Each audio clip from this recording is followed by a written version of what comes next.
it's Amanda and welcome back to my channel. So I'm so very excited for today's video because today I'm giving you guys my full, in-depth, completely filled with spoilers review of A Court in Thorns and Roses series by Sarah J. Maas. So, if you have not read this series, get out of this video. This video is going to be completely filled with spoilers. Proceed with caution. Now, for those of you who have not read these books yet, I do have another video up on my channel talking about A Court in Thorns and Roses with no spoilers. So please go and watch that video instead of watching this one, because this one is completely filled with spoilers. So, A Court in Thorns and Roses. These books were so amazing. These books were everything I've wanted in a book for so long. Now, I was really scared to start this book series because I know a lot of people love it, but a lot of people really hate it. So I was really scared to start it because I really wanted something that I would really love and I would be attached to the characters and just something that I can really escape into. So I was kind of scared because I'm like, I really want to love something and thank the actual bleeping Lord that I do. This book series was phenomenal. Every book was a 5 out of 5 stars.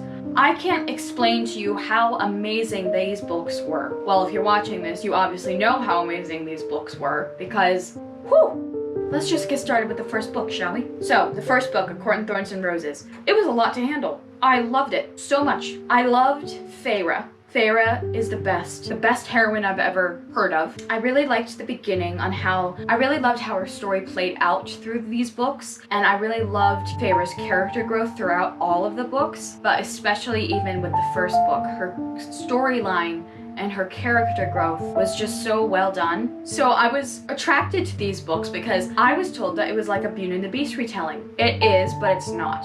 I liked that whole aspect of it. I can understand why people thought it was a Beauty and the Beast retelling because Tamlin, he comes in after Feyre kills the wolf, which was actually a fairy, and Tamlin comes in to take Feyre to Perithian to stay there. That whole like, come with me and live with me forever type thing was definitely obviously like Beauty and the Beast, so I understood that.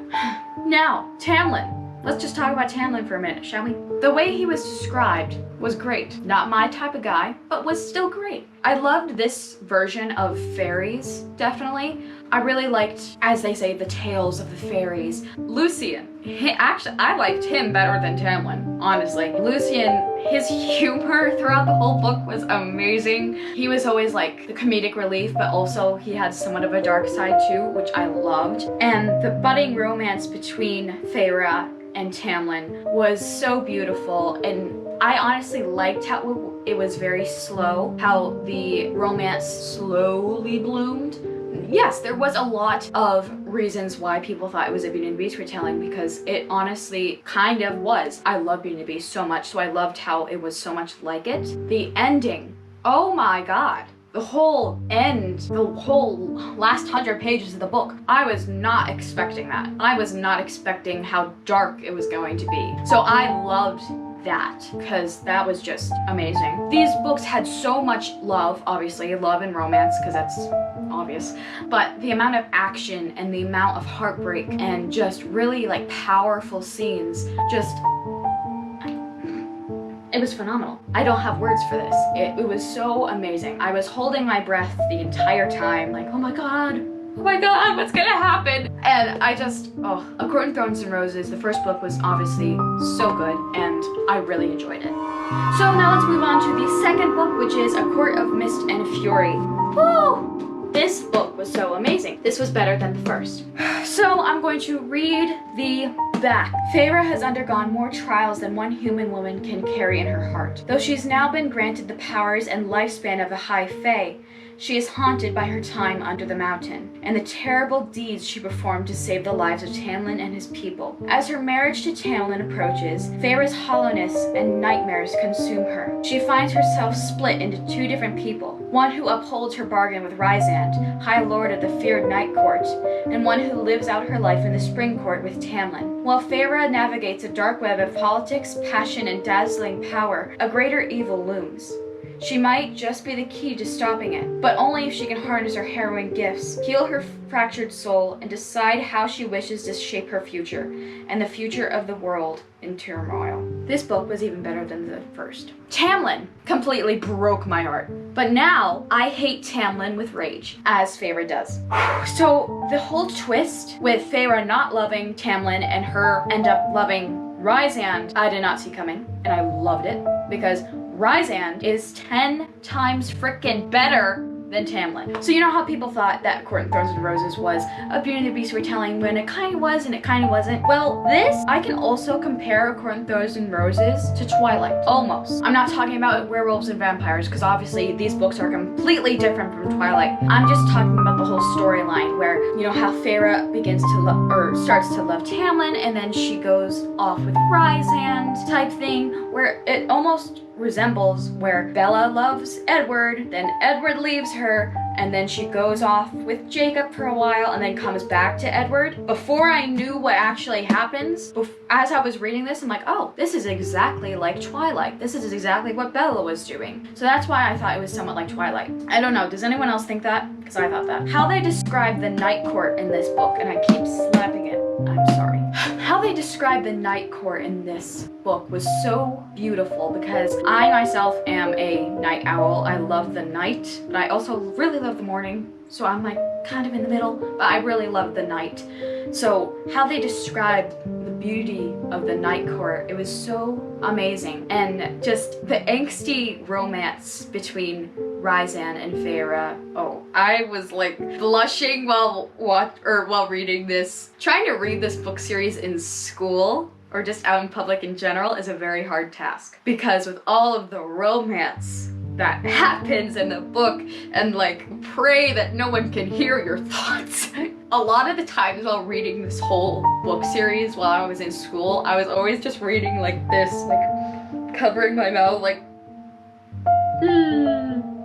yeah. So I really love the new characters that were introduced in this book, including Rhysand's inner circle, who is Morgan, Armin, Cassian, and Asriel. Oh, they were so funny together. And they all first met at the dinner party in the Night Court. I think that was the funniest scene out of the whole book. I just loved how they all interacted with each other and all their like angsty jokes that they made. It was just so funny. Just the friendship and the relationship that they all had together was so just heartwarming, and I just loved it so much.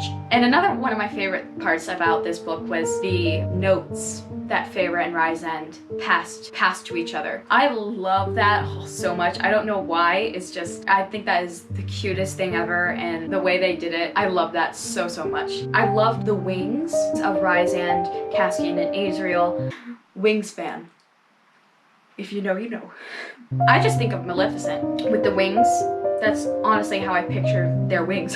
Wingspan. And how at the very end, when it was discovered and said that Feyre and Rhysand are mates, and how Rhysand kind of told Feyre that, hey, we're mates, by the way. And how Feyre flipped out. That was like, it was heart-wrenching and also very hilarious, the whole thing. And the whole ending of it. I loved every ending of every book in this series.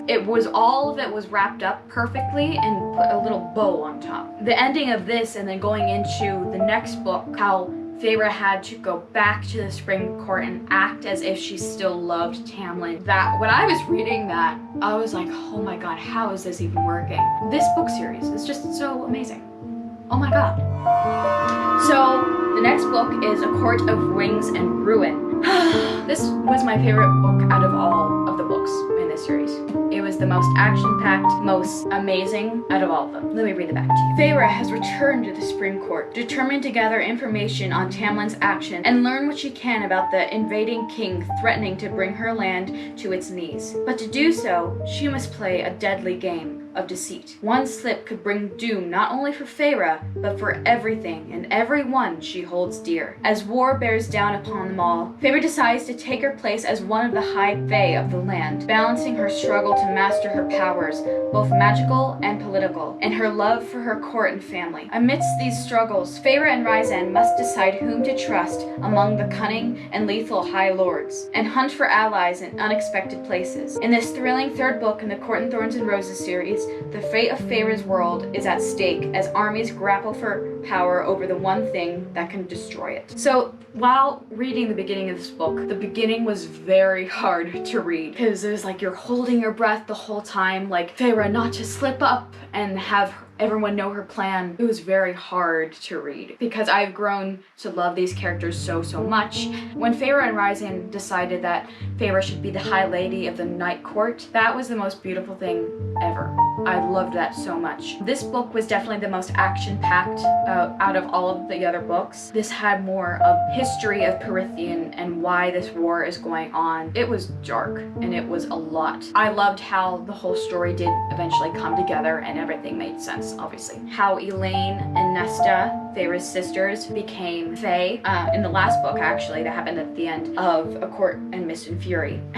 It was funny how they, especially Nesta, obviously, how they began to adapt how being a fairy is like. So I loved how Feyre, Nesta, and Elaine all came together and like had this sisterly bond, even though it was hard at the beginning, extremely hard at the beginning for them. Nesta being Nesta. Nesta, she was a funny character. She wasn't funny, but a lot of her sarcastic remarks were very funny, and honestly some of the stuff I would say to people.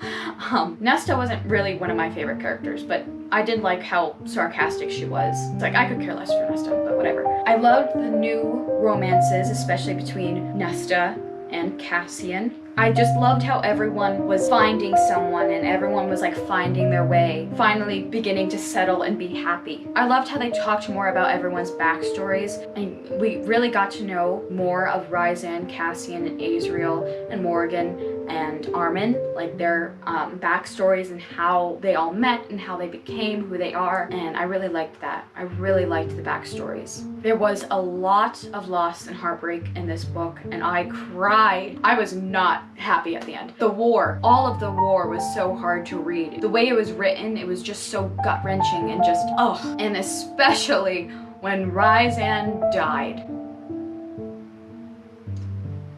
And how all of Feyre's feelings at that moment in time were all put into words, and just reading that was so heartbreaking, and I cried so hard at that. I cried so hard at that. I was crying. I was about to freaking throw the book across. Why do you always die right as I'm freaking filming? Where was I? Rhysand, his death. It killed me. Literally, as I was reading it, I screamed, what the hell just happened? But then he was back, he came back to life, and then everything was fine. Great book. So the next book is A Court of Frost and Starlight. This is a novella to the Court and Thorns and Roses series, and I will read the back to you right now. Feyre, Rhysand, and their friends are still busy rebuilding the Night Court and the vastly altered world beyond, recovering from the war that changed everything. The winter solstice is finally approaching, and with it, the joy and the hard-earned reprieve. Yet even the festive atmosphere can't keep the shadows of the past from looming. As Feyre navigates her first winter solstice as High Lady, her concern for those dearest to her deepens. They have more wounds than she anticipated, scars that will have a far-reaching impact on the future of their court. Bridging the events of A Court in Wings and Ruin with the later books in the series, A Court in Frost and Starlight explores the long-lasting effects of the devastating war and the fierce love between friends. This book I really loved. It was cute, it was short, very short, but it was really good. I loved how the book changed between everyone's perspectives. I loved how that was done. I always love books that do that. I love books that go between perspectives, and the winter solstice being almost very similar to Christmas